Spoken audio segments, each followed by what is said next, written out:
Okay, this is my first time doing a tag. I've seen a lot of other people doing the Midyear Freak Out Tag, and I've seen people do it for years now. So I wanted to join in and give it a shot. The first one is the best book you've read so far this year, and I have to go with Yolk by Mary H.K. Choi. It shows siblings in a really interesting way in that as you get older, you grow apart from your siblings sometimes, but at the same time, when you get together, you regress back to when you were kids and you fight a lot. It's got some of the most convincing sibling dialogue I've ever seen. This is about a girl named Jane and her sister June, and they haven't talked in a while and they aren't really close anymore. And one of them, June, ends up getting diagnosed with cancer, and the only one that can help her with insurance is Jane. And so they end up being thrust together and they kind of rebuild their relationship from there. The best sequel that I read, I actually have only read one sequel so far. I've only read one sequel this year. That was Red Queen, which was the messed up Alice in Wonderland. And I thought it was okay. So, I mean, the first one was better. I am waiting for the new Patricia Briggs book to come actually today. So I have high hopes for that book. So I'm hoping by the end of this year that will be my favorite sequel. A new release that I'm excited to read that I haven't read yet is, I'm not going to click that pen, is the new Critical Role book, which is coming out today. It's based on Caduceus, who is their cleric. And it's just an origin story. And they're really short and sweet. And they're just very exciting and very interesting to read. My biggest disappointment of the year was probably Significant Others by Zoe Eisenberg. I was really excited about this book just because it's about two best friends who have been roommates for a really long time, and they live together, and they decide to raise a child together after one of them gets pregnant. I was hoping this would be like a wholesome story about two friends and the trials of raising a child together, but it ended up being more drama and more of a love triangle. So it was just not what I was hoping for. Surprise was probably Ace of Spades, which I don't think it was surprising because I was surprised how good it was. I was more surprised on how dark it was. I knew it was a thriller. I knew that it was around that it got compared to Get Out a lot. But it still took me by surprise the turn that it took. It was a really good book. It was about two students in high school who are the two of the top kids in the school, and they both are Black. And it turns out that there is somebody who is basically blackmailing them with these ace cards. And they're trying to figure out who it is and why they're doing it to them. My new favorite author, I don't know, it's weird to say favorite author because almost every book that I've read this year has been new authors that I have not read before, and I've only read one of their books each, so it's hard to say that it's a new favorite author, but one that I'm looking forward to reading more books from is Gyasi.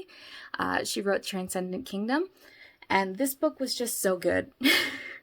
It really hit on a different level from a lot of other books, and I found a lot of it really relatable, and then at the same time I still learned a bunch of new things. I know that she has another book. The bookstore that I usually go to, the used bookstore that I go to, actually said that he preferred her other book to this one, so I'm actually pretty interested to read more from her. Favorite fictional crush? That sounds so silly. I am not one that typically crushes on people in books. I used to when I was younger, but it's not really my thing anymore. And I only read one romance book as well, so most of these books don't have romantic people in them. So, if I had to pick somebody, it would probably be Shane from 7 Days in June, just because he is wonderful. just so sweet and kind, and is definitely the kind of character that's written by a woman. Just all around, very good book. The next one is favorite character, which I have not written down. I think I'm going to cheat on this one a little bit.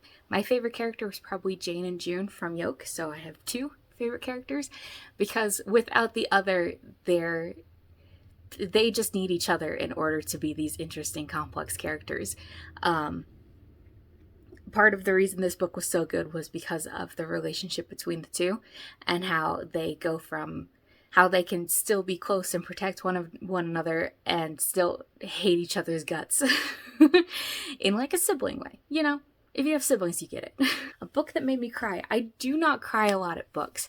I have only cried at like a handful of books over the years, and it's been few and far between since I've cried at a book.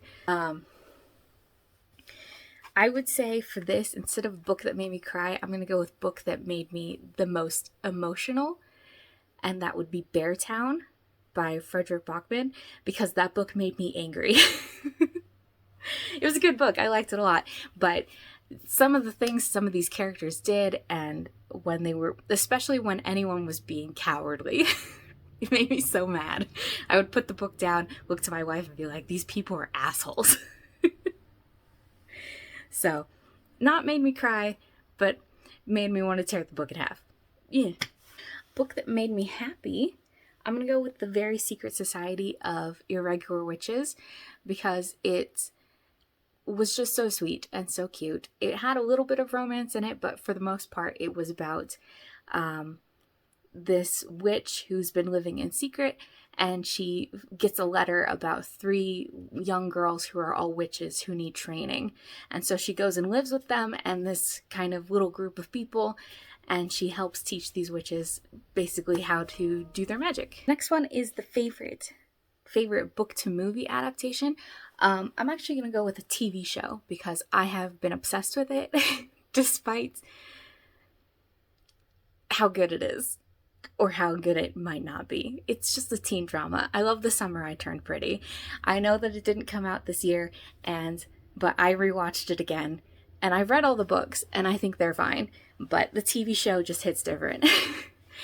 I relate to it in some ways, and then at the same time, it's just this simple conflict between a girl who just has to pick between 2 boys at a summer house. And you know what? Sometimes that's just nice to watch when you have a lot of complex problems that you don't want to deal with. Okay, the most beautiful book that I own or that I read this year, probably the first one, I probably have 2. The first one would be Brutes by Dizz Tate. I bought this book almost specifically because 1, I heard it was really messed up and that the girls just, something was not right with them. And 2, because look at this cover. It's just so pretty.